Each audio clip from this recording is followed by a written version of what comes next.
लग्नाचे आमिष दाखवून गुजरात येथील एका तरुणाची रोख रक्कम व दागिन्यांची फसवणूक करणाऱ्या लुटेरी दुल्हन टोळीतील मुख्य महिला आरोपीला नागपूरच्या तहसील पोलिसांनी अटक केली आहे। राणी उर्फ कोमल जितेंद्र पांडे असे अटक करण्यात आलेल्या मुख्य सूत्रधार महिलेचे नाव असून यापूर्वी या प्रकरणातील बनावट वधू नम्रता मालवीय हिला पोलिसांनी आधीच ताब्यात घेतले होते। या प्रकरणी तहसील पोलीस ठाण्यात भारतीय न्याय संहितेनुसार गुन्हा दाखल करण्यात आलाय।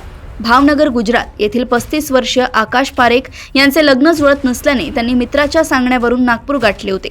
मुख्य आरोपी कोमल पांडे हिने मेयो हॉस्पिटल परिसरात आकाश यांची भेट घेऊन प्रस्तावित वधू नम्रता हिच्याशी ओळख करून दिली। मुलीचे घर व पालक पाहण्याची इच्छा व्यक्त केल्यावर आरोपींनी त्यांना कोराडी येथील एका घरात नेले आणि त्याच दिवशी लग्न उरकण्याचे ठरवून ATM मधून 70,000 रुपयांची रोकड आणि काही दागिने उकळले। यानंतर विवाहासाठी बर्डी येथे नेण्यात आले असता अचानक नम्रताचा खरा पती तेथे पोहोचला आणि ही माझी पत्नी आहे, लग्न कसे करू शकता असा वाद घालून गोंधळ घातला। या संधीचा फायदा घेत सर्व आरोपींनी पैसे व दागिने घेऊन पळ काढला।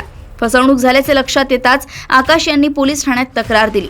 फरार असलेल्या कोमल पांडे हिला पाचपावली परिसरातील राहत्या घरातून तहसील पोलिसांनी गुप्त माहितीच्या आधारे बेड्या ठोकल्या आहेत। पोलीस स्टेशन तहसील येथे अपराध क्रमांक 158/2026 कलम 318(4), 115(2), 352, 3(5) भारतीय न्याय संहितेनुसार गुन्हा दाखल करण्यात आलेला आहे। सदर गुन्ह्यातील फिर्यादी जो आहे आकाश जितेंद्र पारेख, वय 35 वर्षे, राहणार भावनगर, कोका सर्कल, सीताराम चौक, तारकेश्वर, गुजरात। या व्यक्तीचं लग्न जोडत नव्हतं आणि 35 वर्ष वय त्यांचं झालं होतं। त्या अनुषंगाने त्यांनी त्याच्या मित्राला सांगितलं की मला लग्न करायचं आहे, कोणीतरी मुलगी बघा। त्याच्या मित्राने त्यांना सांगितलं की नागपूरमध्ये अशी मुलगी लग्नाकरिता आहे असं सांगून ते नागपूरमध्ये आले होते फिर्यादी। यामध्ये यातील जी प्रमुख महिला आरोपी आहे राणी उर्फ कोमल जितेंद्र पांडे यांनी सदर फिर्यादीला मेयो हॉस्पिटल या परिसरामध्ये भेट घेतली आणि यातील जी म्हणजे प्रस्तावित लग्न करणारी जी वधू होती तिचं नाव नम्रता ऋतिक मालवीय, वय 21 वर्षे, यांच्यासोबत भेट घालून दिली।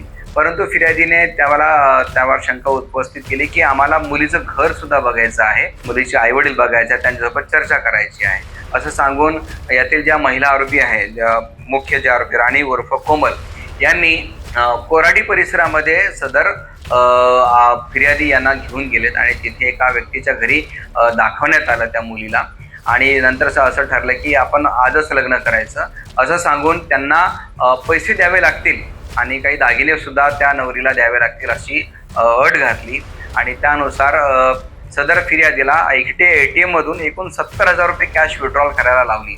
तसेच त्याच्याकडे जे काही दागिने होते ते दागिने सुद्धा त्या जी प्रस्तावित वधू होती त्या वधूने त्या फिर्यादीकडून घेतले होते।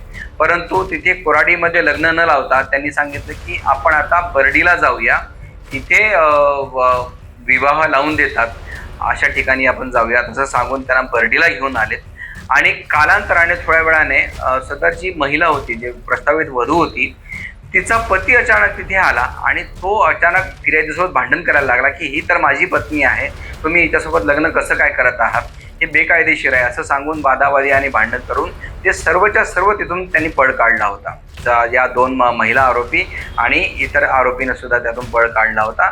अशी तक्रार आमच्याकडे फिर्यादीने दिल्यानंतर आम्ही सदर पोलीस स्टेशनला तहसील पोलीस स्टेशनला गुन्हा दाखल केला होता आणि यापूर्वी यामध्ये नम्रता ऋतिक मालवीय या महिलेला अटक केली होती। परंतु यातली जी मुख्य आरोपी आहे राणी उर्फ कोमल जितेंद्र पांडे हिचा भरपूर मागोवा घेतला आणि शोध घेतला, परंतु ती मिळून येत नव्हती। परंतु आज मात्र आमचे तपासी मलदार सदर गुन्ह्याचे महेंद्र वासनिक यांना खात्रीशीर माहिती मिळाली की सदर महिला ही तिच्या राहते घरी आलेली आहे पाचपावली परिसरामध्ये। अशी माहिती मिळाल्याने स्टाफसह तिथे PSI महेंद्र वासनिक हे गेलेत आणि त्या महिलेला ताब्यात घेऊन काल रोजी अटक करण्यात आली आणि आज रोजी पोलीस सदर महिलेला माननीय न्यायालयात हजर करून तिचा 5 दिवसाचा PCR घेण्यात आलेला आहे। लुटेरी दुल्हन असा हा प्रकार आहे ज्यामध्ये एखाद्या व्यक्तीला लग्नाचं आमिष दाखवलं जातं आणि आमिष दाखवून त्याच्याकडून पैसे आणि दागिने लुबाडले जातात आणि नंतर ते अचानक पळ काढतात। यापूर्वीही नागपूर शहरात असे गुन्हे दाखल झालेले आहेत। सदर महिलेवर आरोपी महिलांनी इतर काही लोकांना जर अजून फसवणूक केली असेल तर नागपूर पोलीस प्रशासनातर्फे आणि तहसील पोलीस स्टेशनतर्फे मी असं आवाहन करतो की त्यांनी पोलिसांकडे तक्रार करावी. सदर महिला या आणि त्यांचं पूर्ण गँग जी आहे याच्या विरुद्ध 100% कारवाई करण्यात येईल. सदर मुख्य महिला आरोपी कोमल पांडे हिच्या विरुद्ध अजून काय रेकॉर्ड आहे याची आम्ही तपासणी करत आहोत आणि त्यांची संपूर्ण गँगची मोडस हीच आहे की एखादी जो गरजू व्यक्ती आहे, तो ज्याचं लग्न लवकर होत नाही आहे किंवा त्याच्या काही अडचणी आहेत, अशा व्यक्तीला गाठणे आणि त्याला पैशाचं अट घालून किंवा त्याला लग्नाचं आमिष दाखवून त्याला फासणे आणि त्याच्याकडून पैसे आणि दागिने लुटून पसार होणे अशी यांची मोडस आहे आणि त्याच मोडसनुसार सदरचा गुन्हा झालेला आहे.